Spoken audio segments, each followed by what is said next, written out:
This is our Japanese tour, October 2018, day 16, Kyoto City. Kyoto's in the middle of Japan, you can see it in the map. We decided to go up north of Kyoto City to look at the botanical gardens, and somehow we ended up at this place called Kaming, Kamigamo-jinja.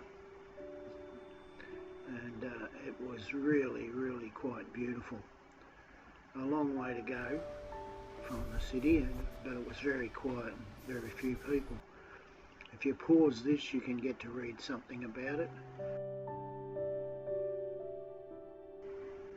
This particular shrine is on the UNESCO historical list, and it was quite peaceful and calm and worth the trip.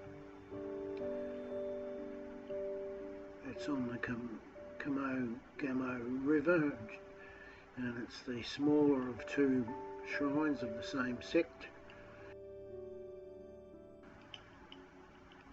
It was founded in 678 or thereabouts, and it's changed its name. It's one of the oldest shrines, Shinto shrines in Japan. Way back in those days, it was considered one of the main Shinto shrines, and until about the 1800s, when its sister shrine closer to the city was designated number one and visited by the emperor and his family.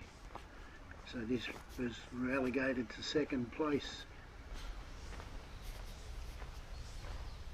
Then we went wandering off through the Torii Gate there, and while we're walking through the area, we come across some sand pits for the children. Only joking, Japanese like to draw pretty pictures in the sand. I think it's called bonseki. It's traditional, and they create little landscapes using white sand and pebbles and small rocks and stuff like that.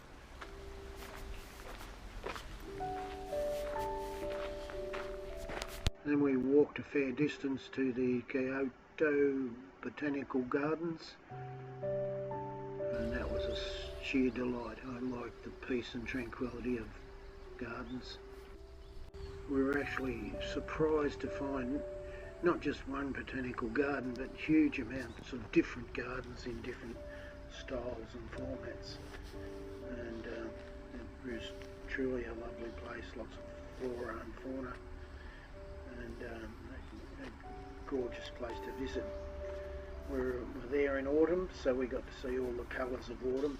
We walked through each of the named gardens in that area. The Kyoto Botanical Gardens were founded in, and it's probably got over 12,000 species of plants, what I read about it.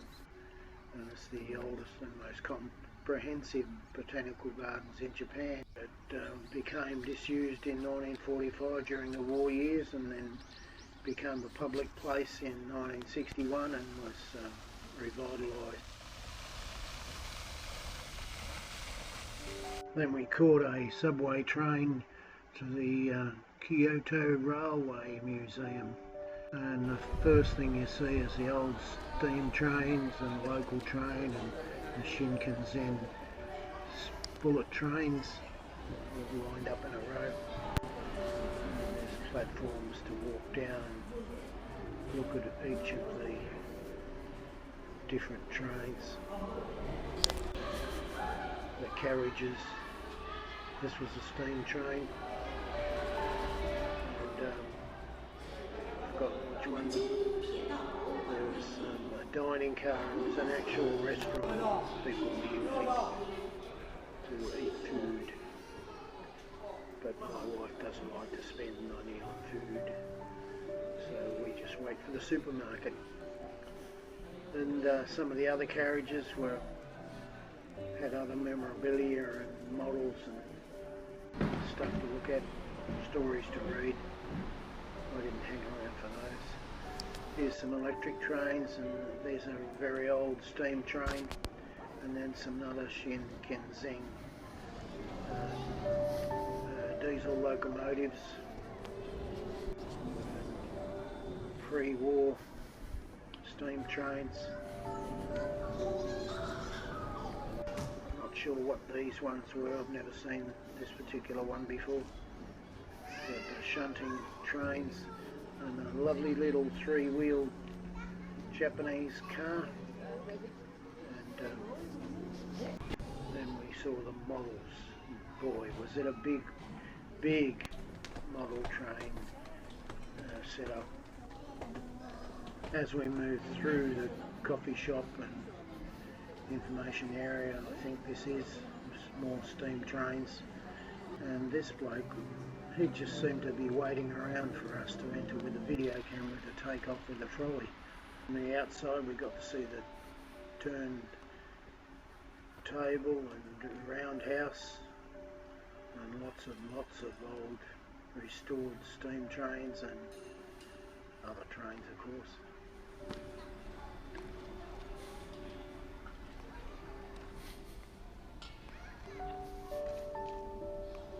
So we walked down each of the roundhouse partitions and looked at all the different styles, steam trains and locomotives and other carriages.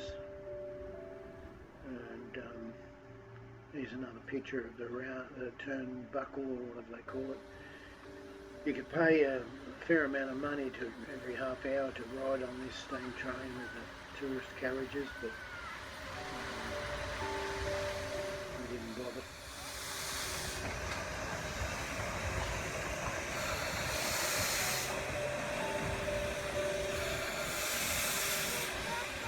Before we went back to the hotel, late afternoon we stopped off at the Kyoto Tower.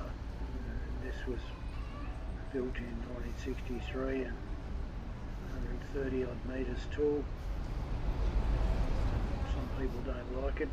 Some of the reviews I've read are fairly critical of it, but I thought it was okay.